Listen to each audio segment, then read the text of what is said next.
Hello friends, मैं तेरे प्यार में पागल पार्ट 10।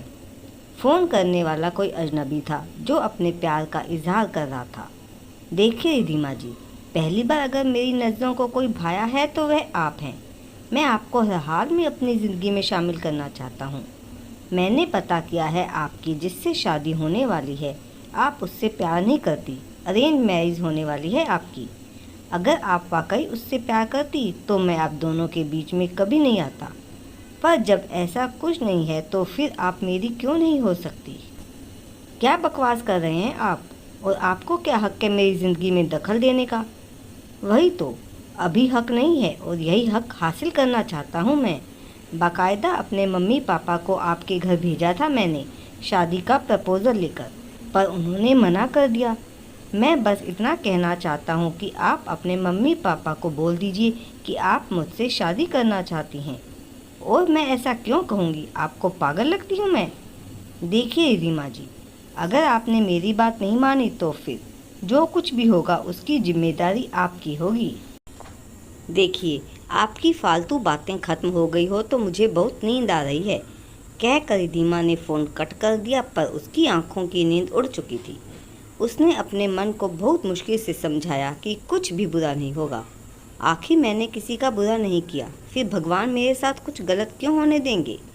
ज़रूर कोई पागल होगा, कहीं से नंबर मिल गया होगा तो लगा डराने। उसे देर रात तक नींद नहीं आई थी, इसलिए सुबह देर से उठी रिधिमा। और जब वह सुबह सहेलियों के साथ कॉलेज पहुंची तो उसने महसूस किया कि एक कार रोज़ ही साइड में खड़ी रहती है और आज भी खड़ी है। पहले उसने इस बात पर ध्यान नहीं दिया, पर रात में जो फ़ोन कॉल आई थी उसके बाद उसकी नज़रें इधर उधर ध्यान देने लगी थी। रिधिमा ने कॉलेज में प्रवेश किया और एक बार पीछे पलटकर देखा तो वह सफ़ेद कार भी स्टार्ट हो चुकी थी। यह देखकर तो उसका यकीन और भी पक्का हो गया कि कोई उस पर नज़र रख रहा है। पर क्यों? ये बात उसकी समझ में नहीं आ रही थी। उसकी सहेलियों और मोहल्ले वाले तो कहते हैं कि मैं बेंजी लगती हूँ, कोई मुझे पसंद नहीं करेगा। फिर ये इंसान क्यों मेरे पीछे पड़ गया है? उस दिन कॉलेज में अनमनी सी रही वह पूरे समय। एक प्रोफेसर ने तो उसे थोड़ा डांट भी दिया कि पढ़ाई में ध्यान नहीं है तुम्हारा, अगर ख्यालों में ही खोए रहना है तो घर पर रहो। प्रोफेसर की डांट पर पूरी क्लास जहाँ मुंह दबाकर हंसने लगी थी, वहीं रिधिमा भी शर्म से गड़ी जा रही थी।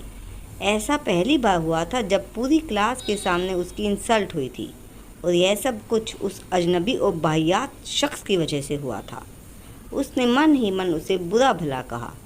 प्रोफेसर के क्लास से बाहर निकलने के बाद जूही और निकिता ने उससे पूछा, क्या बात है, तुम तो हमेशा पढ़ाई में ध्यान देती हो और इस खड़ूस प्रोफेसर के आने पर तो वह भी ध्यान देने लगते हैं पढ़ाई में, जिन्हें कॉलेज बस टाइम पास करने के लिए आना होता है। तुम्हारी तबीयत तो ठीक है ना? बस यार, मेरे सिर में बहुत तेज दर्द हो रहा है और कोई बात नहीं।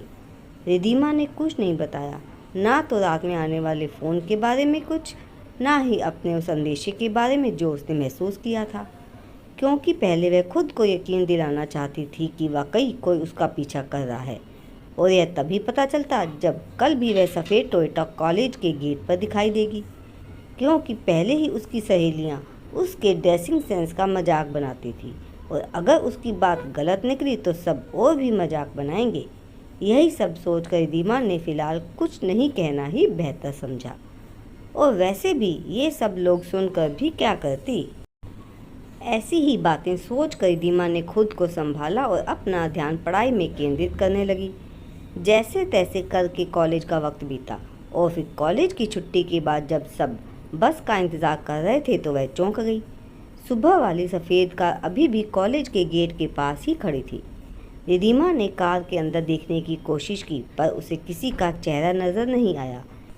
इसका कारण यह भी था कि एक तो कार थोड़ी दूरी पर थी, और दूसरी बात, रिधिमा भी गौर से नहीं देख सकती थी। उसे इस बात का अच्छी तरह एहसास था कि अगर उसकी सहेलियों ने उसे कार को गौर से देखते देख लिया तो उससे सवाल करेंगी, और फिर रिधिमा को कोई जवाब नहीं सूझेगा।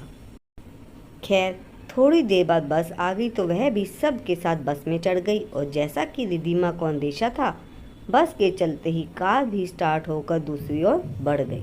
तो दोस्तों आगे की कहानी जानने के लिए अगला भाग जरूर पढ़िएगा। धन्यवाद।